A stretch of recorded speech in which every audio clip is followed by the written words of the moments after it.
What's up mga boss? Yan, andito tayo ngayon sa Bacoor, Cavite. So, bali, andito tayo sa site natin kasi meron tayong groundbreaking ngayon.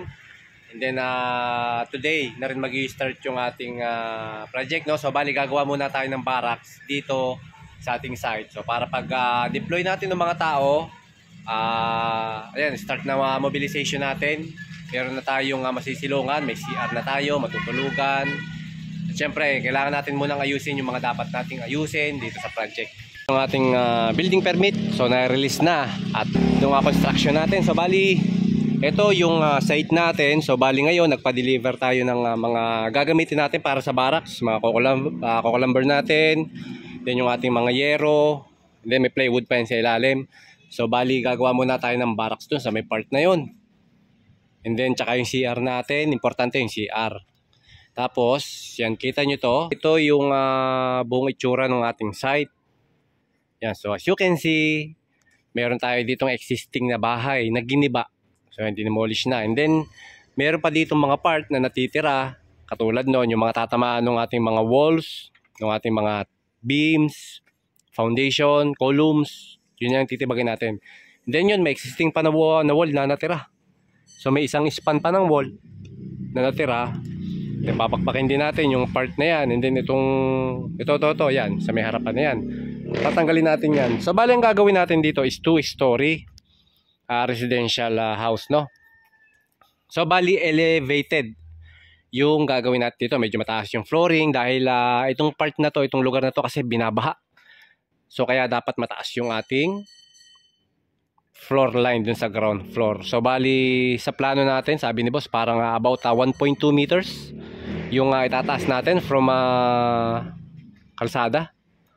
Yan. So yan. So para mas maganda na rin yung safe tayo at wala tayong maging problema, hindi tayo kinakabahan kapag umuulan or bumabagyo dahil nga bahain tong lugar na to. At syempre kinakailangan natin ng mataas na parte ng bahay talaga. So yan, medyo mainit yan dito mga boss, no? So pag hinawakan mo yung init, talagang medyo masakit sa balat, pero natural lang yan. Construction tayo eh. Ayan, so bali yan, may mga natirang mga kalat na yan. So hindi natin tatanggalin yung ibang mga part na yan. Ang lilinisin lang natin dito is yung mga kahoy-kahoy. Kasi siyempre yung kahoy inaana yan. So tatambakan natin to, kailangan natin tanggalin yung mga kahoy na yan. Kinakailangan walang leftover ng mga kahoy para hindi anayin. Kasi pag inana yan, magkakaroon ng hollow dun sa backfill natin. So pwedeng mag-cause yun ng paglubog, pagkaroon ng crack ng ating flooring. Okay, so yan mga bossing. So abangan ninyo mga boss yung ating mga update and tutorial videos dito. So napansin nyo mga boss, hindi talaga ako medyo nakakapagawa ng tutorial video kasi busy tayo ngayon sa mga projects natin.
Sobrang maximize po.